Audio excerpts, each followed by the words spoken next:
I tested a couple of bunny patterns this past week with Easter coming up, and it's safe to say I never want to make another bunny again. Not to say that these patterns were poorly written, because they were adorable and pretty creative with the clothes and accessories, but they took so long, and a lot more sewing than I wanted to deal with. I've been spoiled with no-sew patterns recently, but you know what? Let's rank the patterns and see which one I might tolerate again and which one I never want to look at. Stick around to the end for my favorite pattern. So the very first bunny I ever made was this one by LorettasLoops. It's an overalls bunny, and I got started on it sometime last year, 2024, and you know what?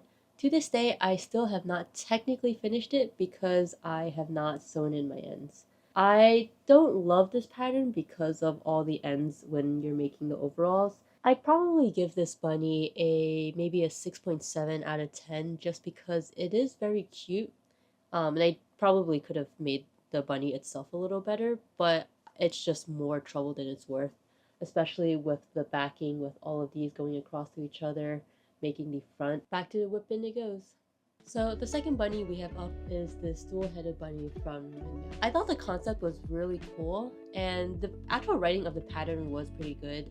I do think the aesthetic of the pattern, like, you know, the font and the background wasn't the best, but honestly, that's the least important part of the pattern anyway. I might have fucked up somewhere when it came to the actual color switching of the colors because it's not as smooth as I'd like it to be, and it probably took me about 6 months to get myself to actually sew on the heads to the body, even though I made it way early on. I also don't actually have the ears made, and I probably won't make it for another maybe 6 months, just because I'm sick of bunnies at this point. So for now, it shall be a dual-headed something, whatever this could be called. There was less sewing with this one compared to the other bunnies, excluding the fact that I haven't finished it.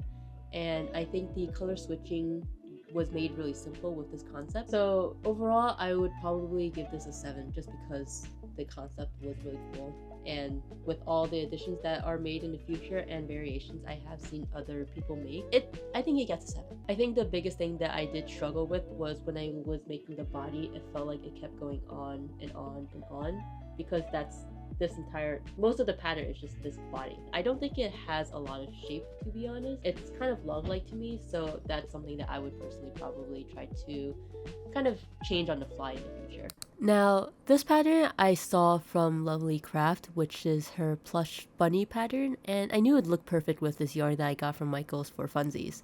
Except I somehow ran out of the yarn. It's the same length as my form. Is this how big my bunny's supposed to be? I hope I have enough yarn. So for now, this remains unfinished. But I like the concept with the ears being so long, and can see this one being really cool once I actually finish up and I get to the sculpting.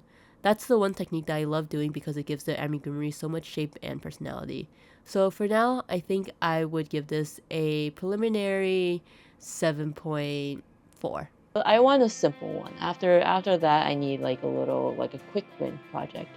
And this one seems really cute. A little square bunny. I think the pattern was written all right and pretty clear, but completely my fault. Messed up the eye and nose placement because I was doing this project while I was picking up people from the airport. So subsequent legs and ear placement is going to be in the wrong place. And I thought it was cute in the picture, but as I was making it, maybe it's because I just have the wrong placements, it gets probably a 3 from me. I don't have the heart to undo this project, so it's probably just going to go into a stuffing bag. I would just call it the loss. There was too much sewing for this project, so I will probably never do it again. So the third one that I'm going to be making is the one by Mahum.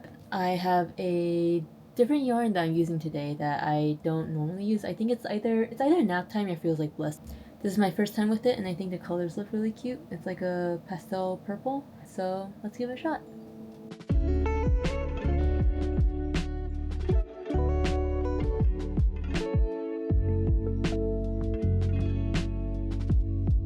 After what's probably been about 3 hours, I have the bunny.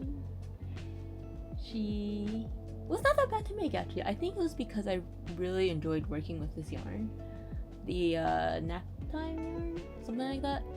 Just because it is thin, it is small, but it is really easy to work with. And it has like a really subtle sheen while still being really soft. It was a simple make.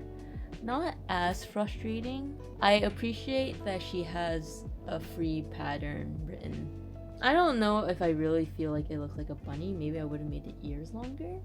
I give it a 6.7 out of 10. Good, but I will probably never want to make this again.